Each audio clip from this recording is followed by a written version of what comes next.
Sir sir sir actually season 12 ಮಾಡ್ತಿದ್ದೀರಾ, ಖುಷಿ ಇದೆ. ಬಟ್ ನಿಮ್ಮನ್ನು ಕೇವಲ ಬಿಗ್ ಬಾಸ್ ನೋಡದೇ ಇರುವಂತಹ ಒಂದು ವರ್ಗ, ಅಥವಾ ನಿಮ್ಮನ್ನು ಕೇವಲ ಸಿನಿಮಾದಲ್ಲಿ ಮಾತ್ರ ನೋಡುವಂತಹ ಒಂದು ದೊಡ್ಡ ವರ್ಗ ಇದೆ. ಆ್ಯಕ್ಚುಲಿ ನೀವು ಅನೌನ್ಸ್ ಮಾಡಿದಾಗ ಮತ್ತೆ ಮಾಡಲ್ಲ ಅಂತ, ಈ ಒಂದು ಬಿಗ್ ಬಾಸ್ನ ಹೋಸ್ಟ್ ಮಾಡಲ್ಲ ಅಂತ ಅನೌನ್ಸ್ ಮಾಡಿದಾಗ ಆ ವರ್ಗಕ್ಕೆ ತುಂಬ ಖುಷಿ ಇತ್ತು, ನಂಬಿಕೆ ಇತ್ತು. ಅಂದರೆ ಒಂದು ವರ್ಷಕ್ಕೆ 2 ಸಿನಿಮಾ ಬಂದೇ ಬರುತ್ತೆ ಇನ್ಮೇಲೆ ಅಂತ. ಸೊ ಏನು ಡಿಸ್ಟ್ರಾಕ್ಷನ್ಸ್ ಇರಲ್ಲ ಅಂತ. ಸೊ ಅವ್ರಿಗೆ ಏನು ಹೇಳಕ್ಕೆ ಇಷ್ಟಪಡ್ತೀರಾ? ಇಲ್ಲ ಸರ್, ಅವ್ರದ್ದು ತುಂಬ ಜೆನ್ಯೂನ್ ಆಗಿದೆ, ಆ ಮಾತುಗಳು ಜೆನ್ಯೂನ್ ಆಗಿದೆ. ನಾನು ಶತಪ್ರಯತ್ನ ಪಡ್ತಾ ಇರ್ತೀವಿ.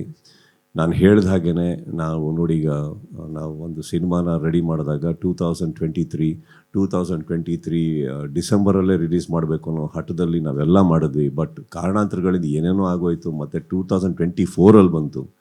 ಈಗಲೂ ಎಲ್ಲ ಪ್ರಯತ್ನ ಪಟ್ಟಿದ್ದೀವಿ. ಒಂದು ಸಿನಿಮಾ ಸ್ಟಾರ್ಟ್ ಆಗಿದೆ, ಇನ್ನೊಂದು ಸಿನಿಮಾ ಈಗ ಫ್ಲೋರ್ ಹೋಗ್ತಾ ಇದೆ. I will definitely do my best. Not only that sir, I think ಎಲ್ಲ ಹೀರೋಗಳು ಕೂಡ ಬೇಗ ಸಿನಿಮಾಗಳು ಮಾಡೋದನ್ನು ನೋಡಲೇಬೇಕಾಗುತ್ತೆ. I think the industry needs it today and I have taken its. ಅವ್ರು ಹೇಳೋದ್ರಲ್ಲೂ ತಪ್ಪೇನಿಲ್ಲ. ಅವ್ರ ಖುಷಿಯಲ್ಲಿ ನಮ್ಮ ಖುಷಿ ಇದೆ. ಯಾಕಂದರೆ ನಾವು ಏನೇ ಬಿಗ್ ಬಾಸ್ ಮಾಡ್ತೀವೋ ಬಿಡ್ತೀವೋ ಅದು ಬೇರೆ ವಿಚಾರ. ನಮಗೆ CT ಕೇಳೋದು ಬರೀ ಅವ್ರದ್ದು ಮಾತ್ರ ಥಿಯೇಟ್ರ್ ಒಳಗಡೆ. I will never ignore that crowd. They are my crowd. I will be very true to them.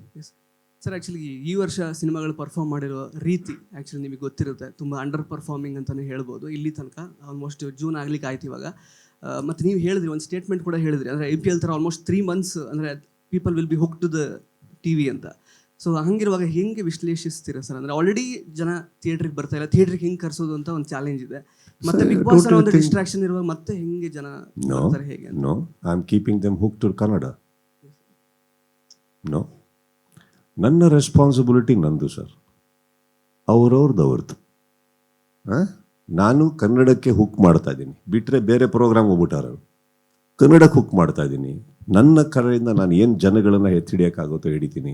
ಸಿನಿಮಾಗಳಿಲ್ಲ, entertain ಮಾಡ್ತಾ ಇರ್ತೀನಿ. ನನಗೆ ಗೊತ್ತಿರೋ ಹಾಗೆ ಬಿಗ್ ಬಾಸ್ ಶೋ ಬರಬೇಕಾದ್ರೇ ಪ್ರತಿಯೊಂದು ಸಿನಿಮಾಗಳು ಚೆನ್ನಾಗಿ ಹೋಗಿದ್ದಾವೆ. ಯಾವುದೂ ನಮ್ಮ ಕನ್ನಡ ಜನ ಆ ಥರ ಭೇದ ಭಾವ ಮಾಡಿಲ್ಲ. ಬಟ್ ನನ್ನ ಕೆಲಸ ಏನಿದೆ ನಾನು ಅಚ್ಚುಕಟ್ಟಾಗಿ ಮಾಡೋಕ್ಕೆ ಇಷ್ಟಪಡ್ತೀನಿ.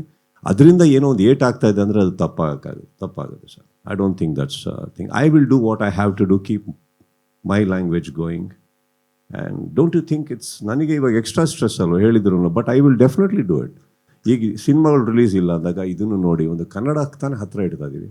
ಆ್ಯಂಡ್ ಡೋಂಟ್ ಫರ್ಗೆಟ್, ಪ್ರತಿ ಸಲ ಒಂದು 18 ಹೊಸ ಪ್ರತಿಭೆಗಳನ್ನು ಹೊರಗಡೆ ಬಿಡ್ತಾ ಇದ್ದೀವಿ ನಾವು.